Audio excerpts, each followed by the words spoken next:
शिक्षण लोक जागरण की मासिक पत्रिका छत्तीसगढ़ आसपास नव सृजन साहित्यिक मंच का सृजन करते हुए आज देशव्यापी बांग्ला हिंदी के सुप्रसिद्ध कवि नाट्यकार प्रकाश चंद्र मंडल के निवास पे एक साहित्यिक चर्चा में मैं प्रदीप भट्टाचार्य साथ में सुशांत पोद्दार जी के साथ कुछ बातचीत के लिए, कुछ साहित्यिक चर्चा के लिए हम लोग आए हैं। प्रकाश चंद्र मंडल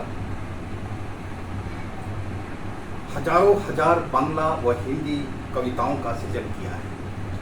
इनकी अब तक 3 बांग्ला संग्रह प्रकाशित हो चुकी है। तुमी एले ताई, एक फाली रोदूर और हमके गुनगुन, और एक हिंदी काव्य संग्रह आई है शब्दों की खोज। 2 संग्रह और प्रकाशित होने वाली है, एक बांग्ला और हिंदी। प्रकाश चंद्र मंडल कई सम्मानों से सम्मानित हो चुके हैं। देश ही नहीं अपितु विदेशों में, बांग्लादेश में भी उनको सम्मान किया गया है। आइए हम प्रकाश चंद्र मंडल से उनकी साहित्यिक यात्रा के बारे में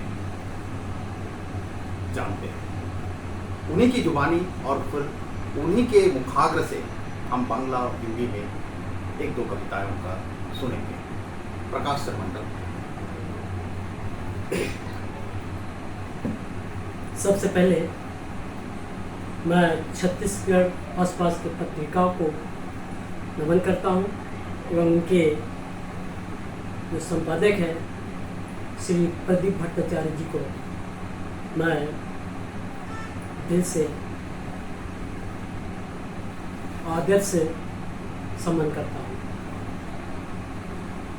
मैं मेरे साहित्यिक जीवन शुरू होने से पहले मैं नाटकों में ज़्यादा रुचि रखता था।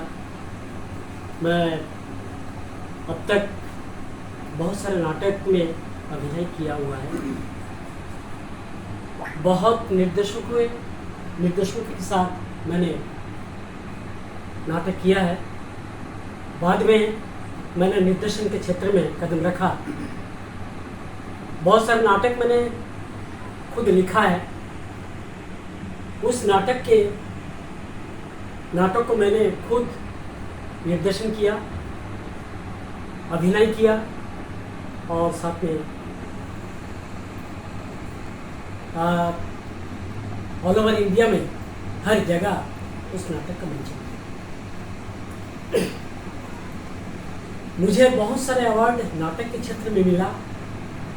जैसे मेरा सबसे अच्छा नाटक सरहद हिंदी में एवं बांग्ला में 2 मुठो भार, जिसे मैंने खुद अभिनय किया और मेरे साथ जो अभिनय किया श्री संदीप मलिक, हेमंत जगम, मनोज मुखर्जी एवं रश्मि कौर, सभी ने जान डाल दिया नाटकों में। इस तरह मैं थोड़ा सा ये कहना चाहूँगा, मेरे ये नाटक या ड्रामा करने के पीछे मेरे परिवार के सदस्य का बहुत सहयोग रहा।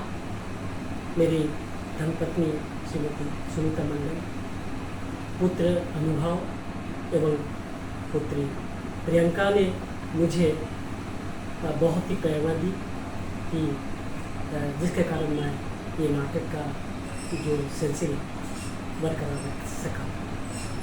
उसके बाद साहित्य के जीवन में मैं कदम रखा।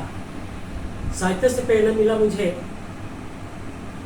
बंगीय साहित्य संस्था के प्रमुख श्री शिवब्रत देवान जी की तरफ से। उन्होंने मुझे मेरा एक कविता पढ़कर उन्होंने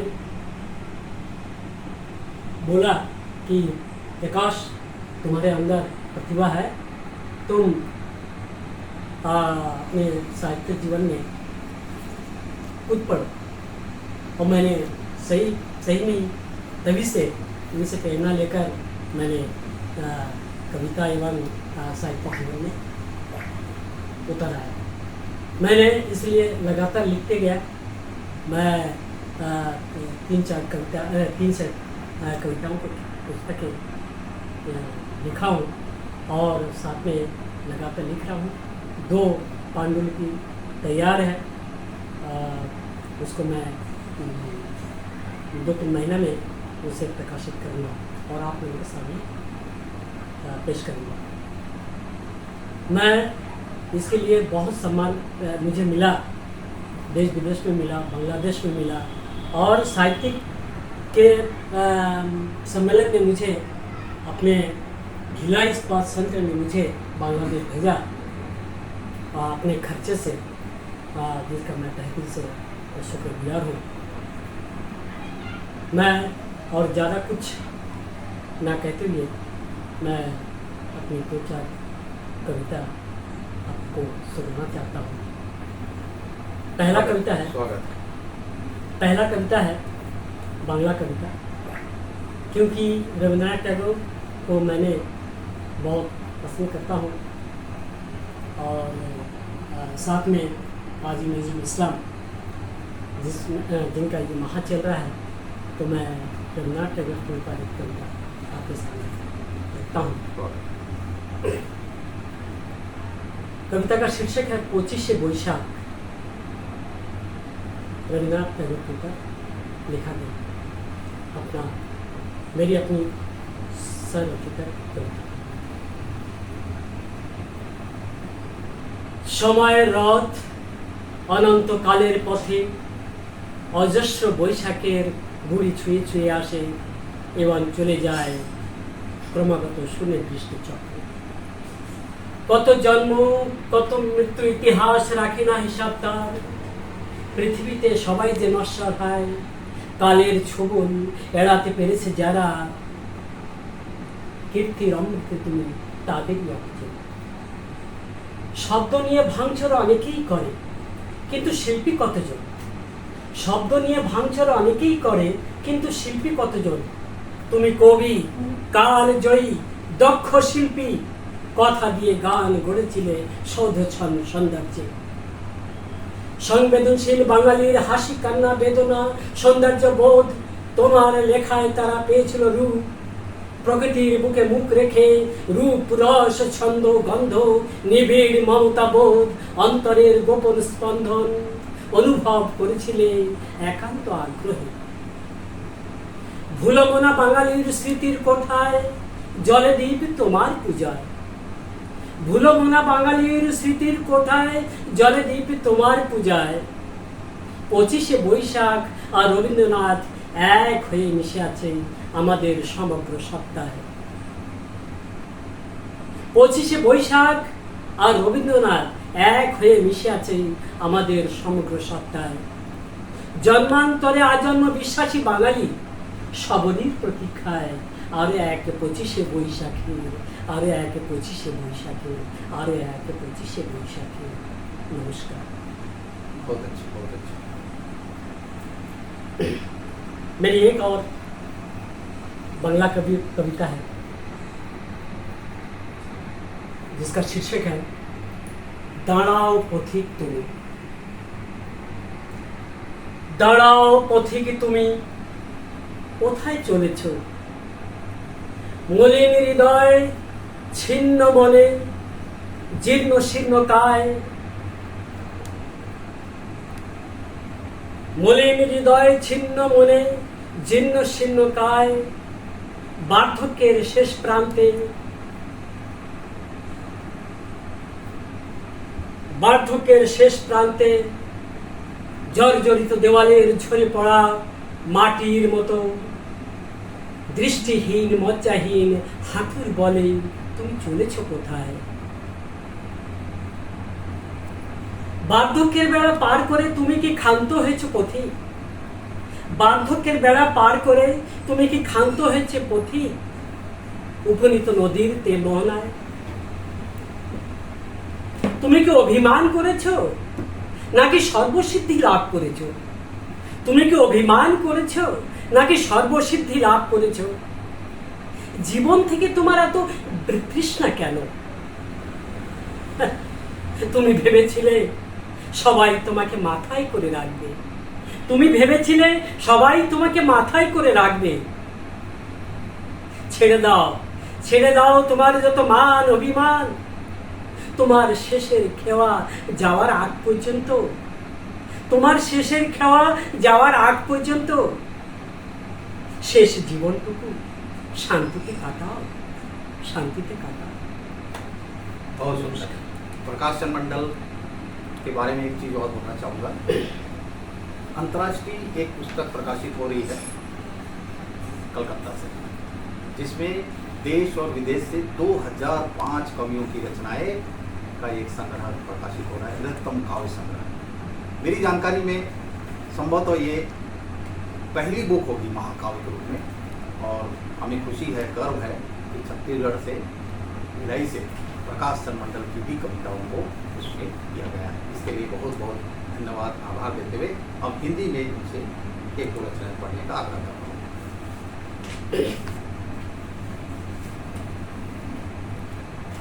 मेरी आने वाली पुस्तक में जो कविता छापने वाली है, उसी का एक कविता आपके समक्ष रख रहा हूँ। मेरी कविता का शीर्षक है मेरी माँ की महिमा। मेरी माँ की महिमा। एक साधारण सा बीज, एक साधारण सा बीज जो धरती के गर्भ में दबकर चारों ओर से आए विषम दबावों में एक विशाल वृक्ष का निर्माण करती है, ऐसी ही मेरी माँ है जो, ऐसी ही मेरी माँ है जो एक जादूगरनी की तरह मेरे सपनों को असल रूप देती है, मुझे वृक्ष की तरह दृढ़ बनाती है। मेरे मन में उपजे सारी समस्याओं को, मेरे मन में उपजे सारी समस्याओं को पता नहीं वह कैसे जान जाती है। मेरी इच्छा अनिच्छा को पल में सुलझाती है।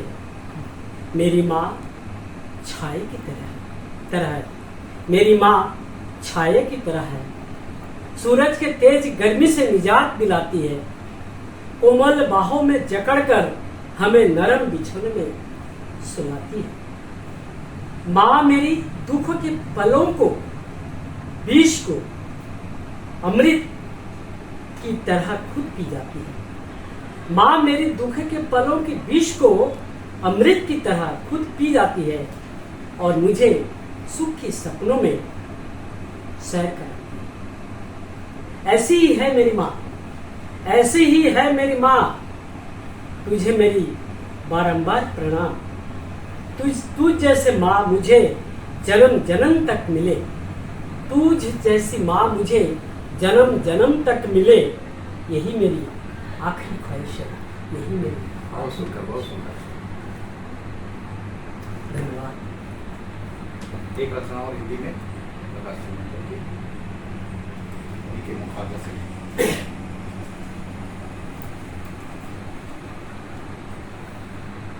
मेरी प्रकाशित हो चुकी एक कविता आप लोगों के समक्ष रखना चाहता हूँ। स्वागत। कविता का शीर्षक है कोई है जो सबका ख्याल रखती है। कोई है जो सबका ख्याल रखती है। जिंदगी के इस आपाधापी में इंसान को सांस लेने की जहां फुर्सत नहीं, जिंदगी के आपाधापी में इंसान को सांस लेने की जहां फुर्सत नहीं, बच्चे पढ़ाई को लेकर व्यस्त, आदमी ऑफिस कार्य में व्यस्त, मशीन की तरह चलती जिंदगी में, मशीन की तरह चलती जिंदगी में कोई है जो हमारा ख्याल रखती है। घर का एक कोना, घर का एक कोना घर के बाकी हिस्सों से कटा कटा सा, सभी अपने अपने कामों में खोए हुए, सुनसान वीरान सा, लेकिन एक कोना है जहां हमेशा हलचल रहती है, तरह तरह की आवाजें आती है। जो फिक्रमंद है, जो फिक्रमंद है हमेशा व्यस्त रहती है। कोई है जो हमारे लिए सोचती है, कोई है जो हमारे लिए सोचती है। घर का वो कोना जिसे बच्चे माँ का गुफा कहते हैं। घर का वो कोना जिसे बच्चे माँ का गुफा कहते हैं। लोग जिसे रसोई कहते हैं। हमेशा जहाँ हलचल रहती है, कुछ ना कुछ बनता रहता है, पसीने से तरबतर होती रहती है। कोई तो है जो हमारे लिए सोचती है, कोई तो है जो हमारे लिए सोचती है। उन्हें सबकी फिक्र है, उन्हें सबकी फिक्र है, उन्हें सबकी चिंता है। वह सिर्फ बच्चों और पति की तरफ भला चाहती है। वह सिर्फ बच्चों और पति की भला चाहती है, बस खुद को भगवान भरोसा छोड़ देती है। वह सिर्फ बच्चों और पति की भला चाहती है, बस खुद को भगवान भरोसे छोड़ देती है। कोई है जो हमेशा हमारे लिए सोचती है, कोई है जो हमेशा हमारे लिए सोचती है, कोई है जो सबका ख्याल रखती है, कोई है जो सबका ख्याल रखती है। नमस्कार। प्रकाश चंद मंडल बहुभाषी व्यक्ति के धनी हैं। बांग्ला हिंदी में कविता तो लिखते ही हैं, नाट्यकार भी हैं और बहुत अच्छे गायक भी हैं। मैं चाहूँगा, सुशांत पोद्दार मेरे साथ हैं, अगर समय है तो एक गाना, एक बाउल गीत वो गा के सुनाएं तो बहुत अच्छा लगेगा। गाने के लिए मैं तो तैयार नहीं हूँ। बहुत बहुत धन्यवाद। प्रकाश चंद मंडल से हमने बांग्ला और हिंदी में दो कविताएं सुनी, उनकी साहित्यिक यात्रा के बारे में जाना। मैं प्रदीप भट्टाचार्य सुशांत पोद्दार के साथ आप सबका धन्यवाद। और इस चैनल को लाइक करें, सब्सक्राइब करें, फॉलो करें। बहुत बहुत धन्यवाद।